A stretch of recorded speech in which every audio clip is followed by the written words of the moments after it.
I don't want to go to Mimi Linda's anymore. Brittany's little girl, Kristen, said as she was getting her ready to take to her mother's house. Brittany was confused by this. Her daughter never had a problem with going to her grandmother's house before. She always dropped Kristen off at her mother's in the morning and picked her up again after work. There were never any complaints about this before. "Why, what's wrong, Chris?" she asked. "I don't like the little girl," was the response. Brittany's mother had just moved into her new house only weeks ago, and though Brittany had already met most of the neighbors, she didn't recall any of them having a little girl. "What little girl?" Brittany asked. Kristen was silent for a moment, as if she wasn't sure she should continue. "The girl in Mimi's room. She comes when I'm watching TV in Mimi's bed and says mean things to me, and she has a band-aid over her eye because her daddy hit her. The blood makes her look scary. I don't like it." Brittany was deeply disturbed and confused by this answer. She didn't understand how Kristen could have come up with such a story. She knelt in front of her daughter, taking her by the shoulders, and looked into her eyes. "Chris, what are you talking about? Is this a real little girl, or are you making her up?" Kristen stared at her mother silently for a moment, then shook her head as if refusing to say any more. Brittany sighed in frustration and stood again. She didn't have time for games, she was already running late. Deciding to drop the subject for the time being, she got Kristen into the car and left for her mother's house. Brittany's mother met them at the door once they arrived. She bent down and gave Kristen a hug. "Want to go watch TV, sweetie?" she asked. Kristen looked at her grandmother and shook her head, then walked in without saying anything. She headed down the hall to the back room that she used when she spent time at her grandmother's house, but as she passed her grandmother's bedroom she walked by with caution and peeked in carefully before moving on. This reminded Brittany of their earlier conversation. "Hey Mom, do you know anything about a little girl?" Linda looked at her puzzled. "What little girl?" Brittany wasn't sure how to explain what her daughter had said. "Well, Kristen said there was a little girl here and that she was." She hesitated, then shook her head. "Never mind, it's probably nothing. I have to get going or I'll be late." Now that she was talking about it out loud, it sounded kind of silly. She hugged her mother goodbye and went to work. Though the strange talk with her daughter was still on Brittany's mind, it was soon forgotten as things became busy at the office. The day went on normally, and at the end of it Brittany picked up her daughter and brought her back home. That night, as Brittany was getting Kristen ready for her bath, she noticed 3 scratches on her daughter's upper arm. "Chris, what happened?" she asked in concern. Her daughter looked at her and said in a quiet voice, "I was playing with Chloe and got scratched." Brittany knew Chloe was a playful puppy, but she didn't think she'd hurt her daughter. It was probably just an accident though. She'd talked to her mother about clipping the puppy's nails so that it wouldn't happen again. Brittany finished giving Kristen her bath and put her to bed. Before she turned out the light, her daughter asked, "Do I have to go to Mimi's tomorrow?" Brittany looked back at her daughter. "No, Mommy's off tomorrow, so you can stay home." She remembered what her daughter had said that morning and paused in the doorway. "Did you see the mean little girl again?" she asked. Kristen quickly shook her head and rolled over with her back to her mother, hugging her teddy tightly. Brittany watched her daughter for a moment, then turned out the light and went to her own bedroom. Since she had the next day off from work, Brittany stayed up late watching television. As she was looking for something to watch, she came across a documentary on the paranormal. She had an interest in such things and decided to watch it. The documentary spoke of entities that died violent or traumatic deaths and became restless spirits unable to move on. They would often stay in the place of their death and haunt it long after they died. Sometimes there would be residual hauntings, nothing more than an echo of past events and people replaying itself over and over. Some were intelligent, using methods such as sounds and visual activity to make their presence known and even interact with the living. Then came the mention of children and spirits, How young children are more sensitive to the paranormal than adults and can often see things that adults can't. Some spirits can interact or communicate with children, and even attach themselves to them. Sometimes the spirit can be friendly, but there are times when the entity is dangerous. They can influence the child in negative ways, telling them to do bad things, or they may even hurt or scare the child. These hauntings usually cause strange or negative behavior, and a child may be reluctant to talk about it out of fear of being hurt. Brittany stopped paying attention at that point. Now her thoughts turned to her daughter. The odd behavior and mention of a little girl in her mother's house that couldn't possibly exist, and even the disturbing description she gave. She began to wonder if the scratches on her daughter's arm were actually from the puppy, or something else. Was it all just coincidence? Was Kristen just going through a phase, or was something else going on? It all seemed a bit far-fetched, but there wasn't enough to go on. She decided she would talk to her mother about it the next day and see what she could find out. The next morning Brittany gave her mother a call, hoping to gain more information from her. "Mom, do you know if the people who lived in the house before you had a daughter?" she asked. Linda paused, as if thinking, "No, pretty sure they just had 2 boys." "Why?" Brittany looked into the living room at her daughter. She was watching Dora the Explorer and paying no mind to her mother. Brittany spoke softly anyway, not wanting her to hear. "Kristen seems to think there's a little girl in your house and she doesn't like her. She says she's mean to her and says bad things and that the way the little girl looks scares her because she's bloody." Now that she said it out loud, Brittany felt kind of foolish. She couldn't imagine how strange it must have sounded to her mother. There was a long moment of silence on the other end of the phone. "Mom, is that why Kristen doesn't like coming over anymore?" her mother suddenly asked. Brittany was caught off guard by the sudden question. Did she say something? "She doesn't have to. Lately she just doesn't seem to want to be here. She doesn't like going in the back or watching TV in my bed anymore like she used to, and she asks how long before you come get her a lot. It was never like this before. She was always happy to come over, but now she doesn't seem to like it anymore." The description of Kristen's behavior at her mother's house made Brittany feel uneasy. Did it really have something to do with a ghost, or was Kristen acting out for attention?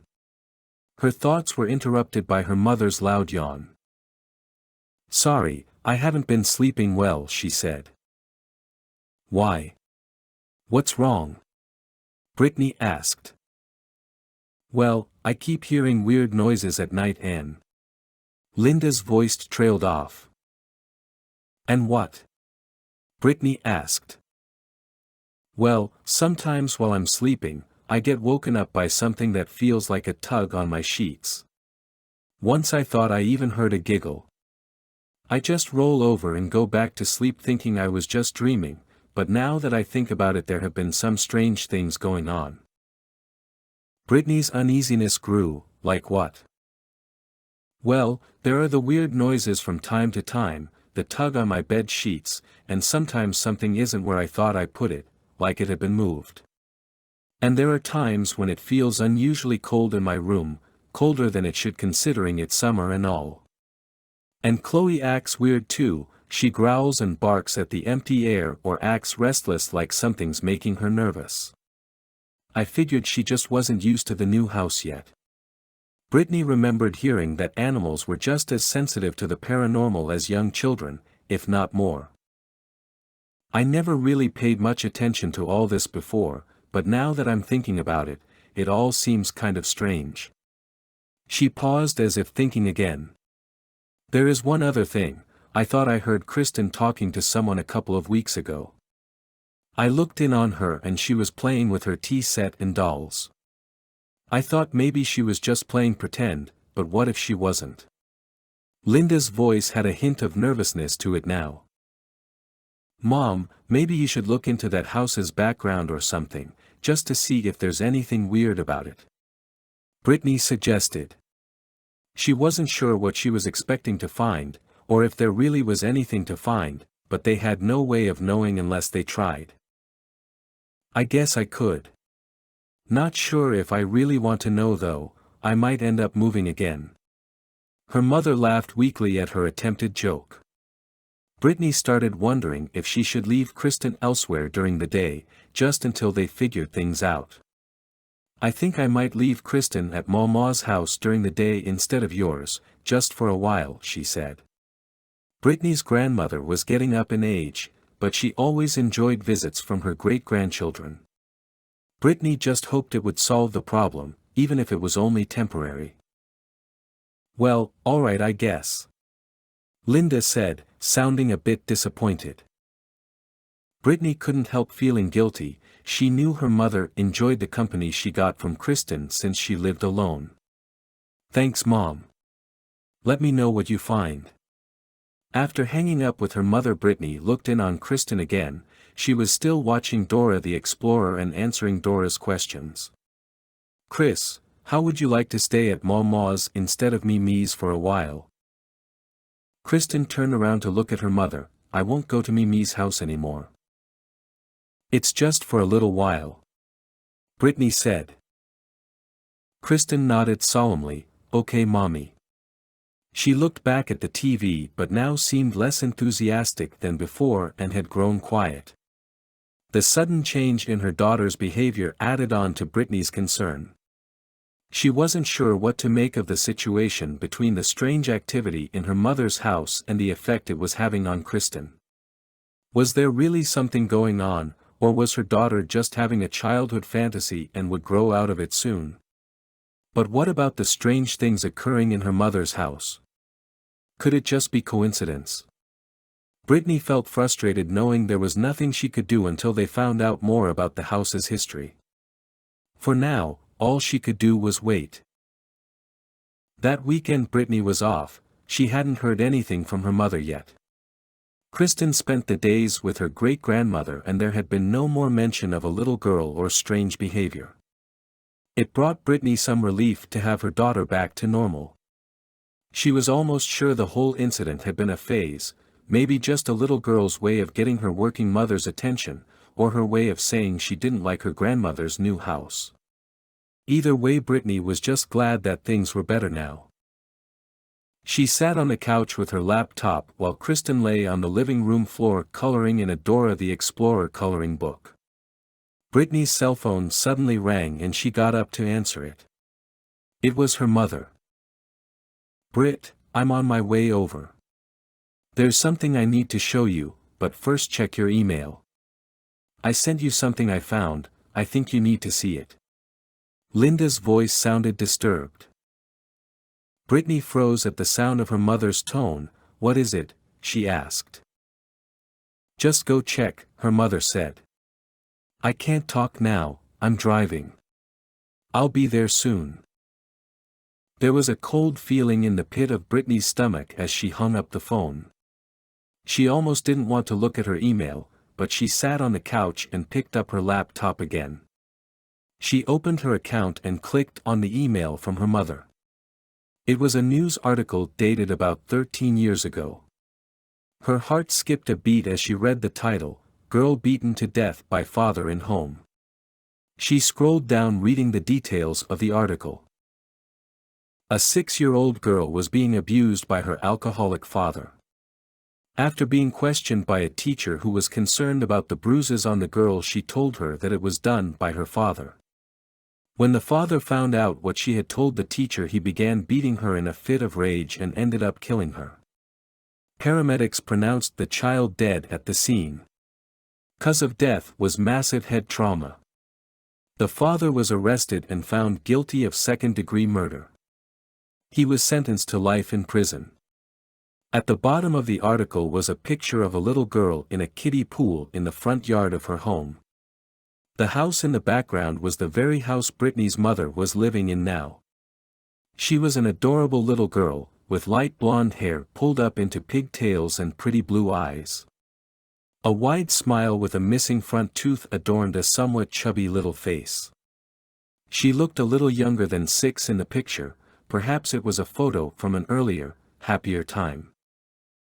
A tear rolled down Brittany's cheek as she stared at the picture. Her heart ached for the young life that had been tragically cut short. How could someone do something so terrible to a child? Especially their own. She looked at her own daughter and couldn't imagine ever hurting her like that. At that moment, Brittany recalled the way Kristen described the girl she had seen, how she had a band-aid over her eye because her father hit her, and that she was bloody. Brittany slowly stood and walked over to Kristen carrying the laptop. She knelt and turned it to face her daughter. "Chris, is this the little girl in Mimi's house?"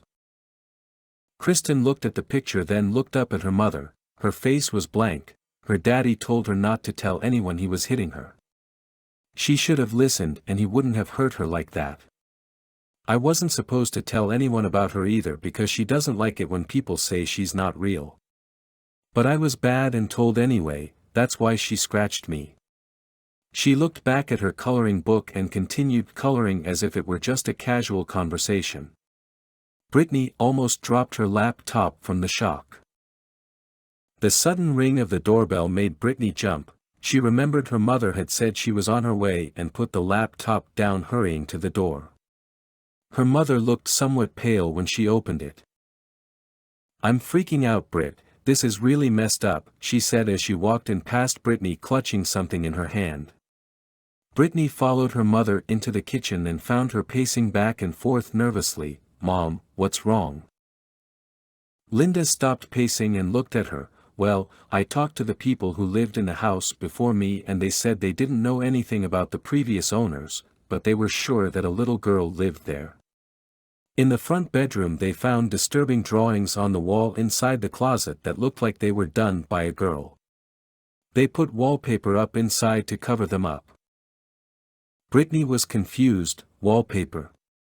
Why not just paint the walls?" "They did," her mother said nervously. "The drawings kept coming back." Brittany felt chills run down her spine. "Kept coming back? Through the paint?" Linda nodded. "They thought for sure their sons were doing it, but the boys insisted it wasn't them. They said it was the girl." Brittany's blood ran cold. It was the same thing Kristen had spoken of. She said they figured the boys were just making up stories so they wouldn't get in trouble and just let it go. Anyway, they ended up putting in the wallpaper and covered everything up. "I went in the closet the other day and ripped the wallpaper out. I found the drawings." Linda held her hand out and revealed some photos. Brittany slowly took them from her and began looking through them. She felt like she was going to be sick. There were doodles of faces varying in size along one side of the closet. Most of them appeared to be of a man, a very angry one, with a big mouth as if he were yelling. Others looked like they were of a sad little girl that was crying. There were even a couple of figures, a big one holding up its arm as if about to bring it down, and a smaller one that looked like a little girl bent down as if cowering, with the words, "Don't hit me," coming from the smaller figure. There were other words like, "WI," and "What did I do," written on the wall, misspelling on purpose. Brittany leaned against the counter for support. She felt weak as she stared in horror at the photos. "You said these were in the front bedroom?" "Yeah," Linda answered. Brittany looked up at her mother. "That's the room you're in, isn't it?" she asked quietly. Her mother was fidgeting nervously as she nodded. "Yeah. And that's not all, unfortunately. I started asking around about the family that lived in the house before the previous owners and found an older couple who's been in the neighborhood for over 20 years. They told me about the family and the little girl that lived there. Apparently the mother got into an accident on her way to work one morning and was killed. Soon after the mother died, things changed for them. The father got depressed and started drinking heavily, and the little girl stopped playing with the other children and coming outside like she used to. She wasn't happy and cheerful anymore. They never suspected he was beating her though, not until the day the ambulance showed up and they brought her little body out on a gurney covered in a bloodstained sheet."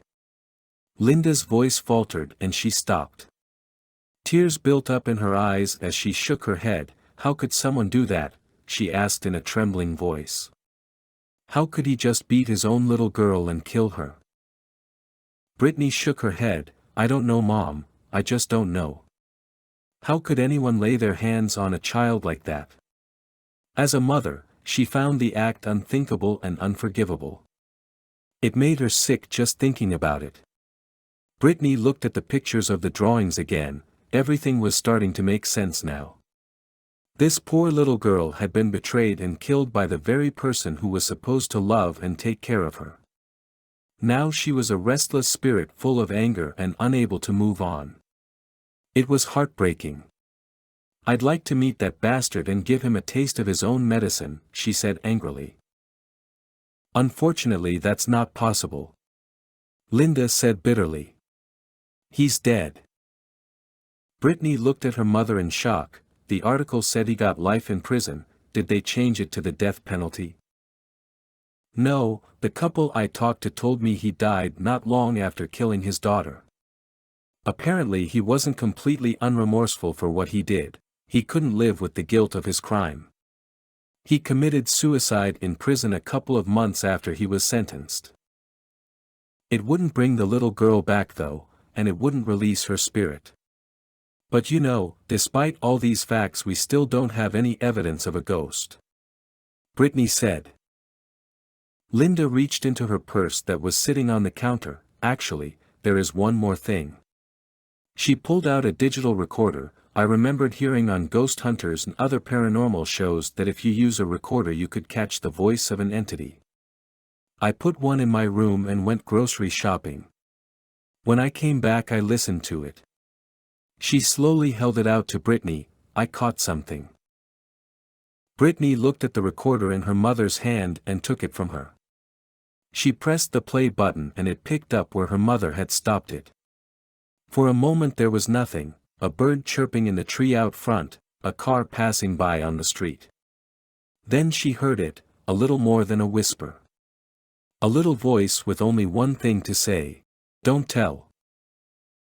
Brittany and Linda finished putting the last of the boxes into the moving van. Brittany's uncle pulled the door closed, then climbed into the driver's seat. Living alone was becoming financially difficult for Linda, the bills becoming more than she could handle on her own. Since Brittany and Kristen were the only ones living in their house, it had been decided that Brittany's mother would move in and help out her single mother-daughter. Is that everything? Brittany asked. Her mother nodded. Yeah, I think so. Where's Kristen? Brittany looked around. Her daughter was nowhere in sight. Maybe she's inside, I'll go look. The inside of the house was bare now, everything had finally been cleared out.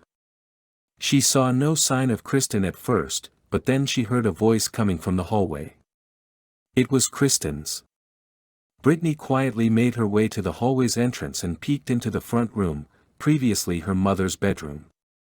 Kristen was standing in the middle of the room facing the closet. It's okay, I forgive you, she said in the direction of the open closet doors. Brittany slowly walked in behind her daughter, noticing the air in the room felt cold. Too cold for summer weather, and too cold for a house that no longer had the air conditioner running. Chris, who are you talking to? She asked.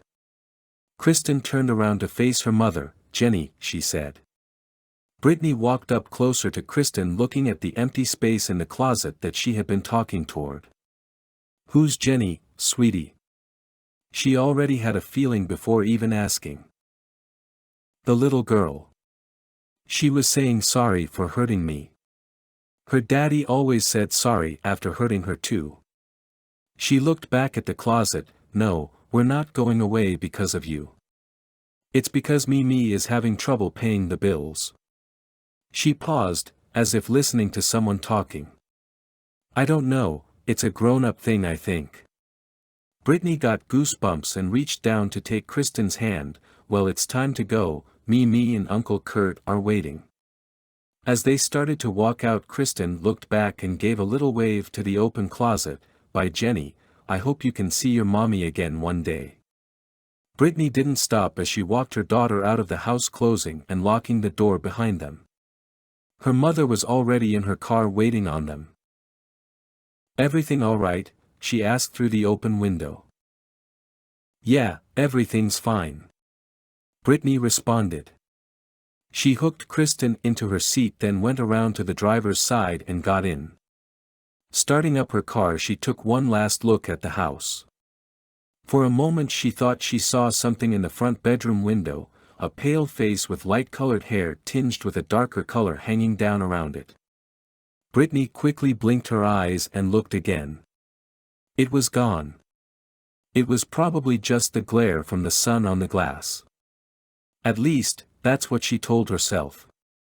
She pulled into the street and headed for the corner with her mother's car and the moving van following behind. She watched them drive away in their cars. Her new friend was gone already. They got along at first, but then the other girl said she didn't like the way she looked and didn't want to see her anymore. It made her mad, and that's why she said mean things to her. She wished she could wear nice clothes and brush her hair again, but everything was bloody now. Jenny turned and went back to her closet, the place she used to hide from her daddy in when he was mad. Her head was hurting and she wanted to rest. Maybe next time she wouldn't be mean to her new friend. But maybe next time, they won't tell.